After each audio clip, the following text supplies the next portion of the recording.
I, a 32-year-old woman, have been married to my husband Ryan, who is 35 years old, for 4 years now. My background is quite different from Ryan's. I come from a broken family where my mother struggled with addiction, and my father had to care for me and my sister. Unfortunately, my sister chose to live with our mom and also became addicted, leaving me with a sense of isolation. In contrast, Ryan's family is a tight-knit and extensive clan. He has a brother, 3 sisters, numerous uncles and aunts, all of whom are incredibly close.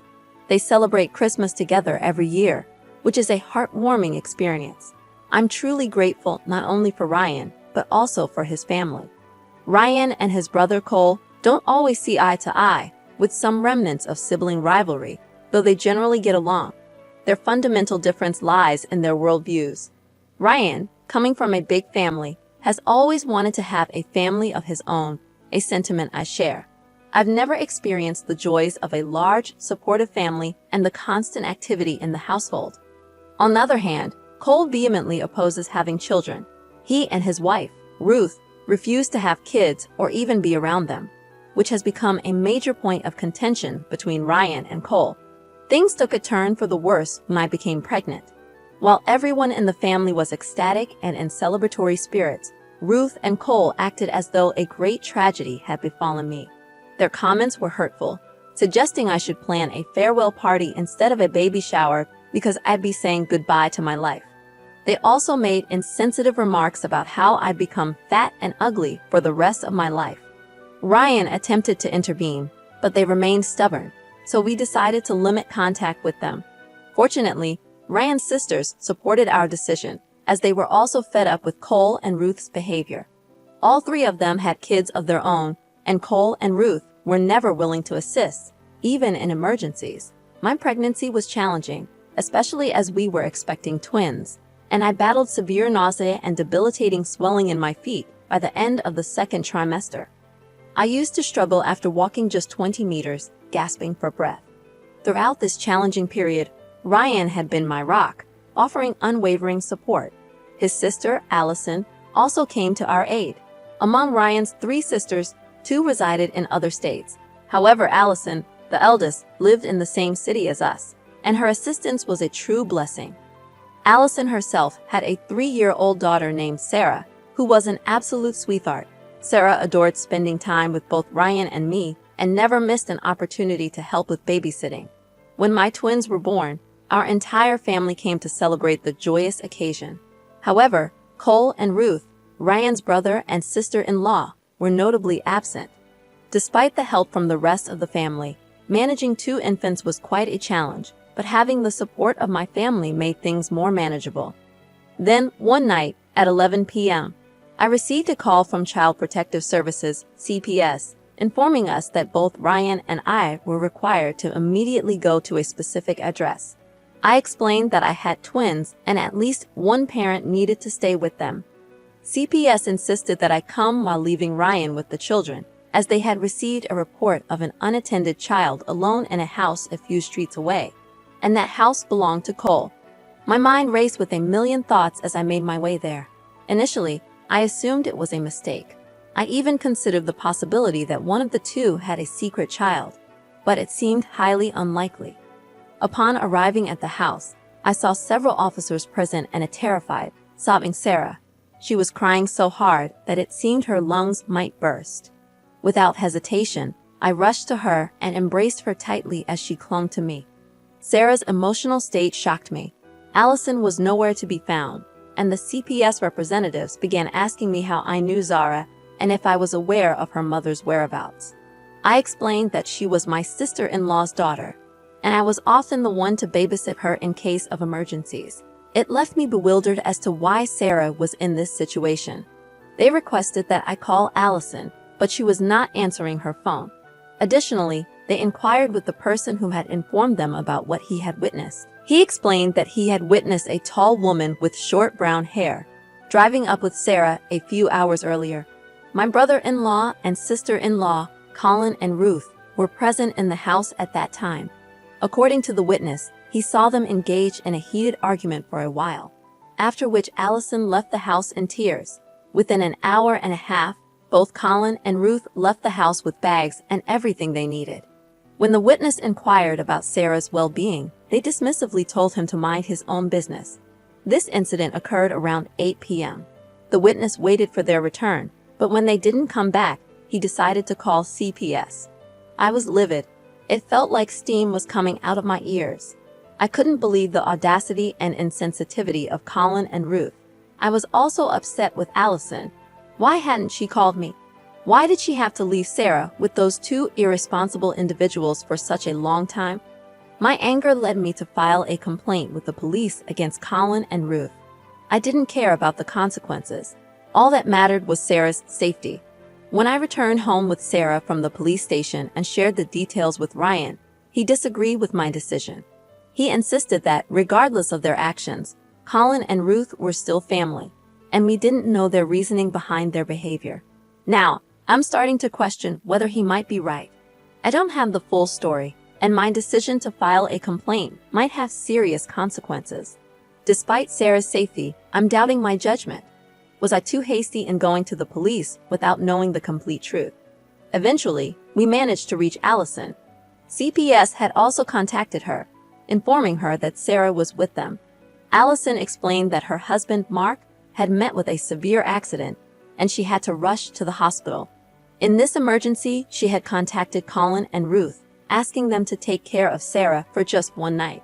She had promised to collect her the next morning. Allison had even packed Sarah's food, and Sarah, being a quiet and undemanding child, wouldn't have caused them much trouble. All these arrangements were made through texts and calls before she dropped Sarah off at their place. Allison didn't want to burden us because she knew we were already dealing with a lot. When she left Sarah with them, they began berating her, claiming they were child-free and had no time for such responsibilities. Allison pleaded with them because Mark was in critical condition, and she couldn't take Sarah to the hospital with her. Reluctantly, Colin and Ruth agreed. After that, Allison had no idea what happened. She called them at 10 p.m., and they assured her that Sarah was fine. It was only when CPS called her that she realized they had left Sarah alone and gone on a vacation. She was sobbing uncontrollably, mentioning that now that Mark was out of danger, she faced the risk of losing her child. Ryan drove her back from the hospital, and we managed to put both her and Sarah to sleep. Ryan's anger was palpable, and it was the angriest I had ever seen him. He made numerous calls to Cole, at least 20 or more times, but it all went straight to voicemail. My disdain for people had reached a new low, and Colin and Ruth were the ones responsible for setting this new standard. It was indeed a harrowing day. Cole and Ruth eventually returned home. They had been summoned for questioning, and they were furious with me for reporting them when, in their opinion, it was none of my business. I firmly told them to back off, emphasizing that their child-free status should not take precedence over helping the family in times of such distress. Their child-free choice should not outweigh the safety and well-being of a 3-year-old child. I stressed that anything could have happened to Sarah while she was left alone in a house that was not child-proof. I urged them to reconsider their priorities. Fortunately, the police officer understood Allison's situation, and although Cole and Ruth were let off with a warning, they had to pay a hefty fine. Currently, we are not on speaking terms, and I couldn't be happier. It has been a month since Mark's accident and the entire ordeal. He is getting discharged today. Sarah had been mostly living with us during this time, and she caused no trouble at all. Allison is understandably exhausted, so Ryan will be going to assist her. One of Ryan's other sisters has also come over to lend a helping hand. This has undoubtedly been a tough period for the family, but we made it through.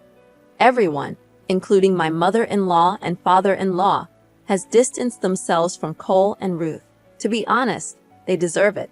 I am simply relieved that the nightmare is over. Regardless of what happened, Sarah is Allison's responsibility, and she should not expect others to make exceptions for her.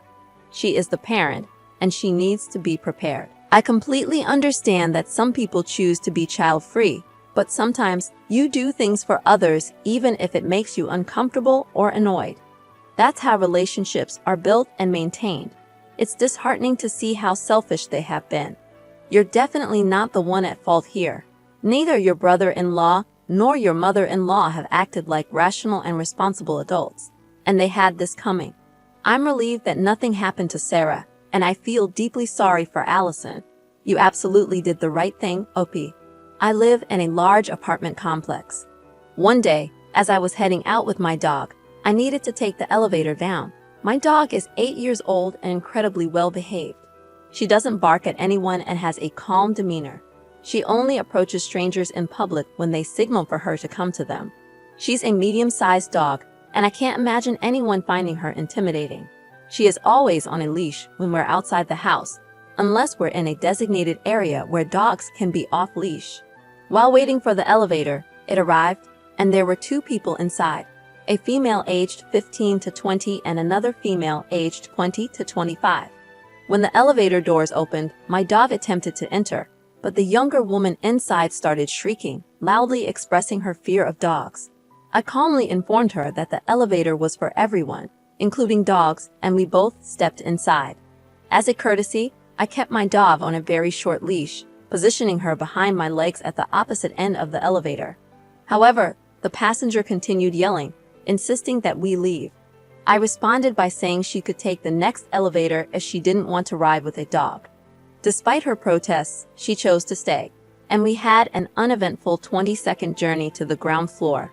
At no point did she mention being allergic to dogs, which might have warranted me taking a different elevator. Upon exiting, she made several comments, some quite rude, but I ignored her and proceeded to my car. I wonder if I was under any obligation to accommodate her by taking another elevator. I understand the analogy of the sword, meaning if it were another situation, I would have waited. However, in this case, it wasn't about my appearance. It was about my dog, whom I consider part of my family. I find it difficult to accept discrimination against my dog, just as I would against any family member. Am I in the wrong here? Should I have chosen to wait for the next elevator? I appreciate the feedback, even the critical ones. I posted this to learn, grow, and be better. I acknowledge my oversight, and I understand now that it wouldn't have cost me anything to wait for the next elevator. I will make that choice in similar situations in the future. Additional context: my dog was behind my legs, pressed against the elevator wall. The other passenger could have easily exited if they had wished. I want to clarify that I did not corner her, as some have suggested. I was positioned between the other passenger and my dog was on a very short leash. On a related note, we are planning to visit my husband's mother's house for Thanksgiving. I brought up a month ago that we should time our visit differently because my 1-year-old son, whose birthday falls in February, needs a nap and already has issues with being at their house. My son doesn't particularly enjoy visiting their house for some reason, and he's quite resistant to being put down. However, we had a breakthrough in making plans for our Thanksgiving visit. He had a full nap right before we left for their house, which made him more receptive to being there. My mother-in-law and I decided that it would be best for everyone if we met up at their house around 5 in the evening. This way, my son could have a proper nap, eat when he got there, and feel more comfortable. My brother-in-law called her yesterday, and it seems she didn't relay the information to him about our plans for a later dinner. He mentioned that he was going to his girlfriend's mom's place at 6 and wanted to do dinner at noon. This caused my mother-in-law to call my husband, and she was visibly upset, even hyperventilating, apparently because my brother-in-law wanted to change the time and was asking my husband for approval. This is where our argument began.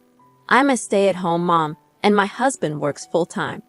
I firmly believe that children up to 7 years old should have their naps because it's crucial for their development. I expressed my frustration to my husband, explaining that if I had known the time was going to change, I would have adjusted our son's sleep schedule. I didn't want to go there and have an upset child who missed his nap and wouldn't eat until 4. My husband's response was that our son would have to do things he doesn't want to in life, so it shouldn't matter if he doesn't get a proper nap. I became upset because I felt like he wasn't prioritizing our child's needs over dinner plans. I understand that I could be the one in the wrong here, but I don't see how it's fair to our son to skip his nap altogether. I just didn't understand why my husband wasn't putting our child's well-being first over dinner plans. I recognize that my child doesn't revolve around our schedule. Instead, we should adapt our schedule to meet his needs. I got upset because I couldn't comprehend why my husband wasn't putting our child's well-being first over dinner plans. I understand that I might be in the wrong here, but I don't see how it's fair to our son to skip his nap altogether. I'm torn, Reddit, so please let me know if I'm being unreasonable here. I'll gladly answer any questions to provide more clarity. Update. I've decided to give up the fight and just go when they say. Everyone else's happiness seems to matter more in this situation, and I've reached a point where I no longer care. When my husband came home, he immediately called his mom and vented his frustration about the sudden change in dinner time, emphasizing how absurd it was to cater to his older brother. He passionately expressed his annoyance for nearly 2 hours, highlighting his brother-in-law's disrespectful behavior, which we've grown to despise. Oh my goodness, everyone in this post is absolutely wild. I want to express my gratitude to all of you who truly understand the challenges of children's sleep schedules and the chaos that ensues when it's disrupted. We've decided to comply with the new time, although my husband informed his mother that we might not be able to eat much, as our son is likely to be upset, given the change in his routine. Luckily, he napped an extra hour today, so hopefully that might make things a bit easier, but who knows for sure. Additionally, I am thankful that my husband stood up for us. Initially, he brushed off the significance of our son missing his nap, saying, "Who cares?" just to pacify his mother. However, after reflecting on the situation during the rest of his shift, he came to his senses. Being the youngest in the family, he often feels overshadowed by his mother's preference for his older brothers. There's an ongoing struggle between the siblings, and my husband frequently feels disregarded. Regarding our son sleeping at their house, it's simply not an option. Unlike some children who can fall asleep anywhere, our son doesn't easily settle down. Unfortunately, my husband's family consists only of his mom, his 2 brothers, and his stepdad, with no cousins or extended family. It's a small family, which usually makes planning events ahead of time easier. We confirmed the dinner time with his mom on Sunday, and she admitted that the confusion was entirely her fault for not informing his brother about the set time. However, she has chosen to ignore my husband's inquiry about why she's prioritizing his brother's wishes over the previously agreed upon schedule. The older boys tend to use the tactic of threatening not to show up as leverage, and she believes my husband will follow suit and not attend at all. We've decided to stick with the changed dinner time, putting an end to our earlier disagreements. Yes, my husband has his flaws, just like anyone else, and I'm well aware of my own shortcomings. We make a conscious effort to acknowledge our issues and work on them as a united front, always striving to do what's best for each other. Holidays tend to be a bit challenging for both of us, creating stress and tension at an all-time high. He's been in this situation before and understands it, but the way we met is quite unconventional and wild. However, we genuinely love each other deeply. My husband works 6 days a week, putting in long hours of 9 to 10 hours a day to provide for our family and pay for the house we own. While I am the primary caregiver, he is also very present in our children's lives. Following dinner, as I was on my way home, words were exchanged about his dog's behavior as it kept taking food from my son's hands. I told my brother-in-law to back off, walked into the bathroom, and just as the door latched, I overheard him talking to everyone about me, mentioning that I had told him to back off regarding his dog. Frustrated, I stepped out of the bathroom and impulsively grabbed a handful of freshly carved turkey, which I threw straight at his face. My husband had to step in to calm us down, and then went to find his mom, who was likely hiding upstairs, possibly in tears. He eventually convinced me to return inside to finish dinner, with the condition that we drive 2 hours away on Monday to get Hawaiian food. I firmly believe that a child who hasn't had a nap can make dinner a challenging experience for everyone. Your mother-in-law knew and understood this, which is why she agreed to change the dinner time. If you go and your son misbehaves, make sure your husband and brother-in-law step up and deal with it. What are your thoughts on today's stories? Feel free to share your opinions in the comments below. Don't forget to leave a like and subscribe, as it greatly supports the channel. We look forward to seeing you in the next one.